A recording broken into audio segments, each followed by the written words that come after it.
do I believe that evolution is not true? Is your complete statement, right? Your question? Oh, chat, what is it Why do doing? I believe evolution is not true? I just want to make sure we're on the same page here. Go on. We need to understand that we both have beliefs, right? I can believe something is true.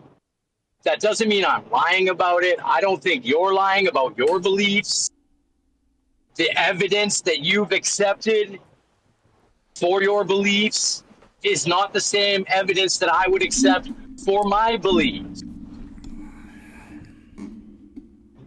Right? Like, because when I said I read the Bible and I believe the Bible, when the Bible says something and I believe it, you won't believe what I believe.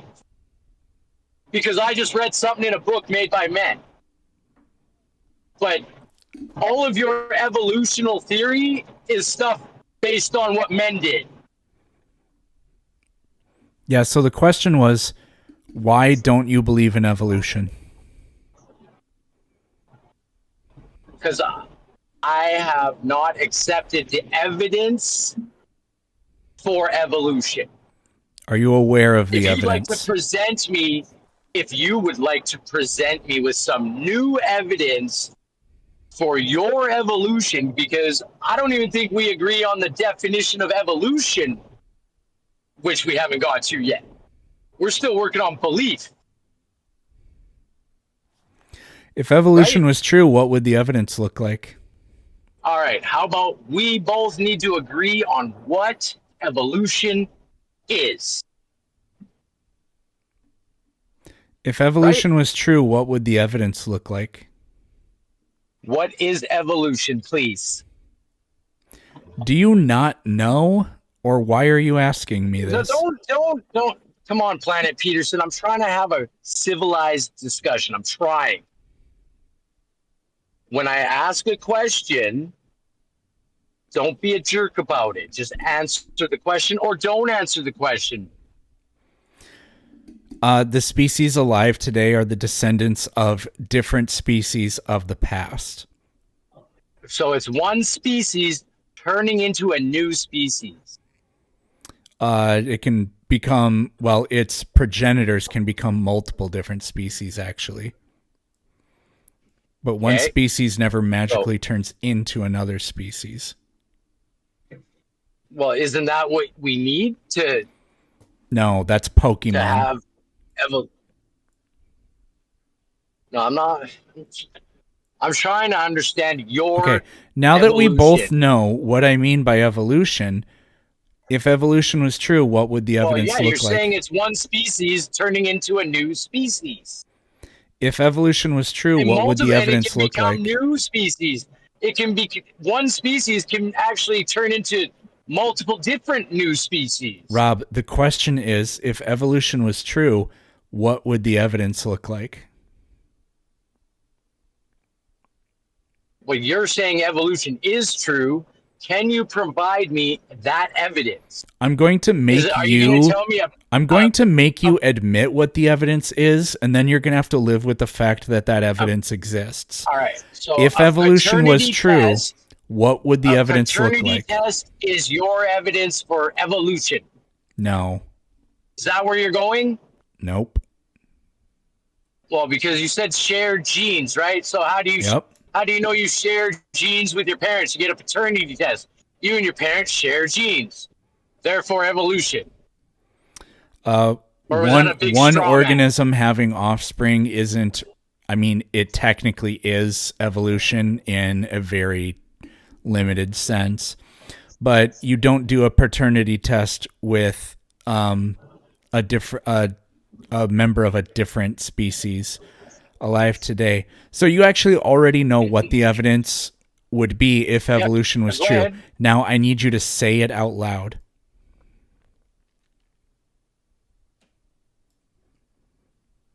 I need you to admit what the evidence would be. That you can, I don't know what kind of game you're trying to play here, but I'm It's not a trying to game. have a conversation about this. Well, Yep. it sounds And like the you're just only waiting for me thing to that's say going a to happen at word this that point I in the don't know. conversation Okay, now you're gonna is cut me you are off. going Come to on, man. say This is out not gonna be loud productive. what the evidence would be if evolution was true. Okay, I don't know. No, you do know because I You're gonna have explained to it tell earlier. me. And you were here for it because you remember specific details from it. Now I need you I'm to trying to put it together confess because what the evidence of evolution would be. shared genes. Do all organisms on the planet share genes? Yeah, I remember hearing something There we about this go. So conversation earlier. according It to could also Rob, be we do have the okay. Yeah, evidence never mind. of evolution. According to you, the evidence of evolution we have. Ladies and gentlemen, Right. we've got And it. all we need is a few billion years for one thing to turn into another thing that turned into another thing. Luckily, and we then know we have without a humans. shadow of a doubt that happened. Yep. How? We can see billions of light years. Radiometric dating confirms it as well. Radiometric dating. I'm going to have to look into radiometric dating before I concede to radiometric dating proves evolution. It doesn't prove evolution. Or is good evidence of evolution that you accepted. It's extremely good evidence because evolution could have been falsified by radiometric dating, but it wasn't. I don't know about radiometric dating, so I'm gonna have Rob, to what give you a don't know pass could on fill a that one. book. It could fill a universe. I understand that. That's cool that you're gonna start this way, but whatever. I'm sure I've dished out some myself. Yeah. Remember when you admitted that we have the evidence of evolution? Sure. Yeah, that's What great. was that? You're the one that I said guess it. you get the win here, bro. Like, all Yep. right. According to Rob, we have the evidence of evolution. Okay. What does that do for our conversation? I want to ask some clarifying questions here. Okay. Yeah, go ahead. Thank you, Planet Peterson. I'll just go on mute then. You are the winner.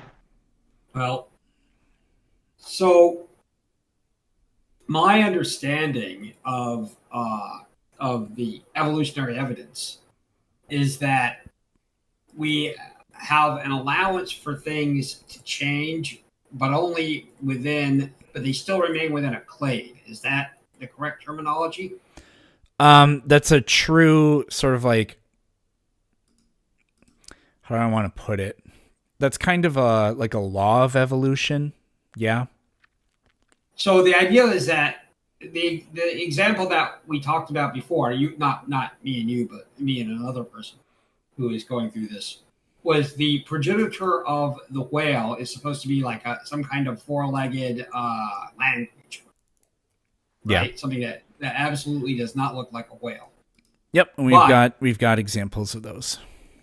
Okay, we have examples of those, but it still maintains some kind of whaleness. Yep. Okay, so the question, I guess the question that I have at that point is, at what time or through what mechanism do we ever see things change from whatever they're do we ever because we know that prokaryotes and eukaryotes split at some point. Well, they didn't split. Prokaryotes evolved into eukaryotes, and that's one of the only examples we ever have in the history of life on Earth where one kind of organism really does suddenly become another kind of organism through the endosymbiosis there. But it still wouldn't have really been immediate. It would have been a weird kind of symbiotic relationship before it became what you would call an obligate symbiote, which means neither one can live without the other. But yeah. But no, like Pachycetus never turned into ambulocetus, right? I always use the language analogy. I've been using it for so many years that I'm almost sick of it, but it's the perfect analogy. Spanish speakers never woke up one day and started speaking Portuguese. That's not how the Portuguese language came about.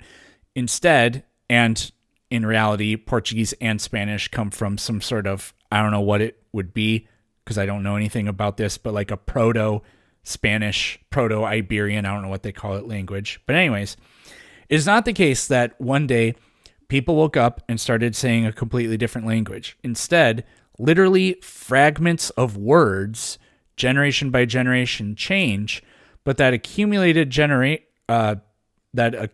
change over many generations gets to the point where now this isolated group over here has a completely different vocabulary than the other group. Now, there's still going to be a lot of overlap. And with life on this planet, we share genes. There's overlap.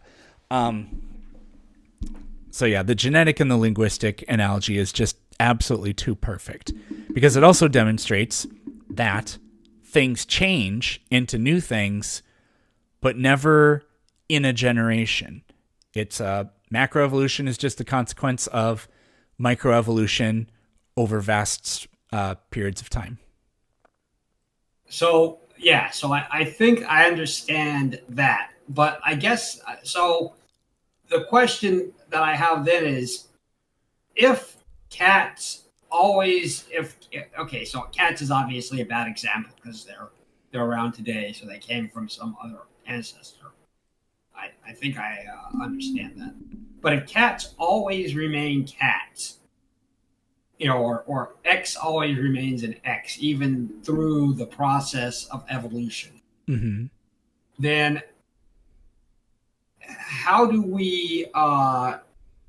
does that result in the vast amount of completely different speciation that we see? We see things that are the things that evolved into whales didn't look at all like what a whale looks like, right? Yeah, but it evolved into many different types of whales. The whales are all pretty similar. There's two big groups of them. There's the toothed whales, which includes dolphins, and the baleen whales they're the filter feeder type things. But if I can use the language analogy, I guess, to help, like Papua New Guinea there are more languages on that island than anywhere else in the world. I think there's like 4,000 languages or something like that. Now let me look that up because I want to know what it is. How many languages are spoken on Papua New Guinea? 800. I think the number of total languages on the planet is 4,000. So yeah, it's a little over 800. Now, did 800 different groups of people arrive on Papua New Guinea at different time periods, all speaking a different language? No. The exodus of people to New Guinea may have really only happened once. If it happened multiple times, which it could have, it would not have been a significantly large number of times. But those people are isolated from one another, and so their languages just diverge and become specialized, I guess you could say, but different enough, unique enough to be a completely different language.